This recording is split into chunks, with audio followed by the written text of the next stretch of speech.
નમસ્કાર દર્શક મિત્રો, વોઇસ ઓફ ગુજરાત ન્યૂઝ ચેનલમાં આપનું સ્વાગત છે। સમાચારમાં વિશેષ જોઈએ તો આપ દ્રશ્યમાં જોઈ શકો તે બાલાજી હનુમાન મંદિર સામે આવેલ આસ્થા હોમ પાસે ભવ્યથી ભવ્ય શ્રી રામચરિત્ર માનુષ જ્ઞાન યજ્ઞ એટલે કે ભવ્યથી ભવ્ય રામકથાનું આયોજન કરવામાં આવ્યું છે। જે કથાનો પ્રારંભ 27/12/2025 શનિવારના રોજ કરવામાં આવ્યો છે। કથાનો સમય રોજ બપોરે 2 વાગ્યાથી લઈને 5 વાગ્યા સુધીનો રાખવામાં આવ્યો છે।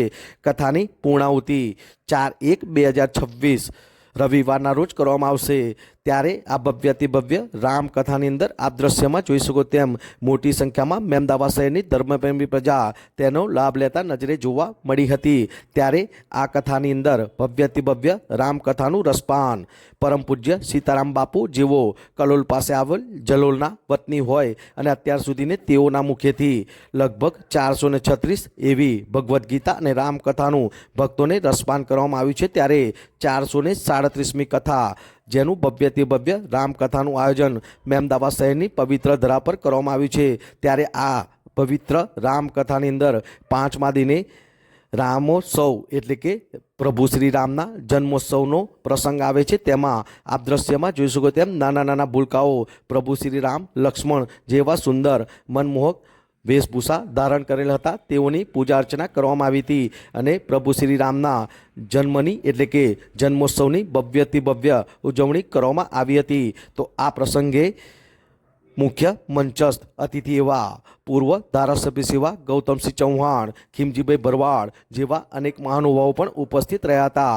તેઓ દ્વારા વ્યાસપીઠ પર બિરાજમાન પરમ પૂજ્ય સીતારામ બાપુનું તેમજ પોથીનું પૂજા અર્ચના કરવામાં આવી હતી। તો આ પ્રસંગે પરમ પૂજ્ય સીતારામ બાપુ દ્વારા પણ મહાનુભાવોનું ખેસ ઓળાડીને તિલક કરીને સ્વાગત કરવામાં આવ્યું હતું। ત્યારે કમલેશભાઈ ભરવાડ દ્વારા જે સુંદર આયોજન કરવામાં આવ્યું છે તે બદલ વ્યાસપીઠ પરથી મહારાજશ્રીએ તેઓનો અને સમગ્ર ભરવાડ સમાજનો તહે દિલથી આભાર વ્યક્ત કરવામાં આવ્યો હતો। ત્યારે અંતિમ દિને એટલે કે 4/1/2026 રવિવારના રોજ પૂર્ણાહુતિના દિને ભવ્યથી ભવ્ય ભંડારાનું આયોજન કરવામાં આવ્યું છે। જેના દાતા ખીમજીભાઈ ભરવાડ હોય ત્યારે વ્યાસપીઠ પરથી મહારાજશ્રી દ્વારા જ્યાં ભવ્યથી ભવ્ય રામકથાનું આયોજન કરવામાં આવ્યું છે, જેના હજુ પણ 4 દિવસ બાકી છે, ત્યાંનો મહેમદાવાદ શહેરની ધર્મપ્રેમી પ્રજા વધુમાં વધુ લાભ લઈ શકે અને અંતિમ દિને ભવ્યથી ભવ્ય ભંડારાનું જે આયોજન કરવામાં આવ્યું છે તેનો પણ ભક્તો લાભ લે તેવું તેઓ દ્વારા વ્યાસપીઠ પરથી જણાવવામાં આવ્યું હતું। આમ આપ દ્રશ્યમાં જોઈ શકો તેમ ભવ્યથી ભવ્ય રામકથાની અંદર 5મા દિને ભવ્યથી ભવ્ય ડીજે સાથે શોભાયાત્રા એટલે કે વરઘોડો કાઢીને ભવ્યથી ભવ્ય પ્રભુ શ્રી રામના જન્મ દિવસ એટલે કે જન્મોત્સવની ભવ્યથી ભવ્ય ઉજવણી કરવામાં આવી હતી। વિરાંગ મહેતા, મહેમદાવાદ।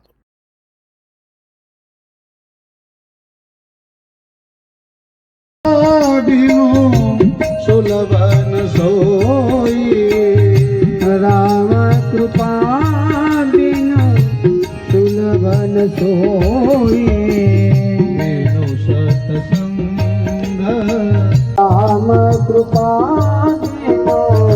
सुलभ सत्संग आ भगवान ની કૃપા ના હોય ને તો કથામાં બેસાય। કૃપા બિनु સુલભન સોઈ। નામ છે, શું પરિચય છે આપનો?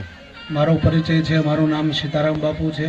હું પોતે દૈવી બ્રાહ્મણ છું અને મારું વતન કલોલના બાજુમાં જલુલ રહું છું। હું રામકથા અને ભાગવત કથા બંને પણ કોઈ પણ ધાર્મિક ક્ષેત્ર માટે હું રામકથા ભાગવત કથાના દર્શનના લાભ આપું છું। આજે મહેમદાવાદ ખાતે આપની પવિત્ર રામકથાનું ભવ્ય આયોજન કરવામાં આવ્યું છે।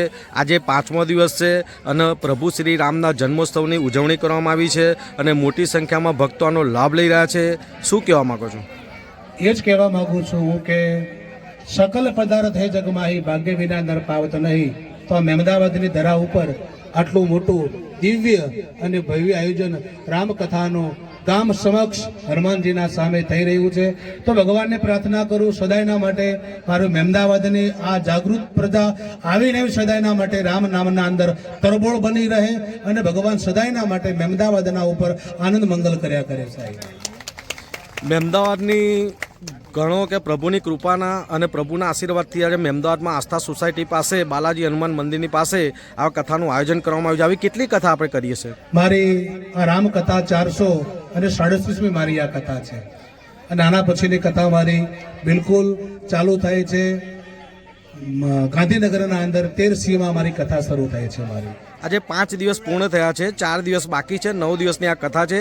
હજુ પણ આવા વિશેષ પ્રભુના આ પર્વની અંદર કાર્યક્રમો આવશે, પ્રસંગો આવશે, બરાબર.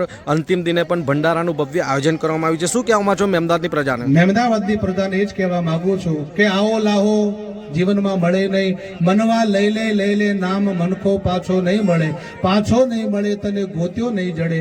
આવો અવસર મળ્યો છે તો આ કથાની પૂર્ણાવતી તારીખ 4 રવિવારે પૂર્ણાવતી છે. જેવી રીતે અત્યારે બધા સમૂહમાં અને બધા તરબોળ બની લાહો રહી રહ્યા છો, એવી જ રીતે પૂર્ણાવતી 4 તારીખ સુધી બને જેટલા બધાને લઈ અને આખા મહેમદાવાદને લાહો મળે એવું બધાને હું પ્રાર્થના કરું છું. અને પૂર્ણાવતીના દિવસે અહીંયા મોટો ભંડારો મહાપ્રસાદ રાખેલો છે. જેટલી પ્રજા આવશે, જેટલા શ્રોતા આવશે, એથી બધાને પ્રસાદ લઈ અને બધાને છૂટા પડવાનું છે. અને આપણા પ્રસાદના દાતા છે ખીમજીભાઈ ભરવાડ, એમના લીધે આપણે અહીંયા પ્રસાદનો મોટો ભવ્યમાં ભવ્ય અહીંયા ભંડારો રાખવામાં આવ્યો છે. બોલે રામચંદ્ર ભગવાન.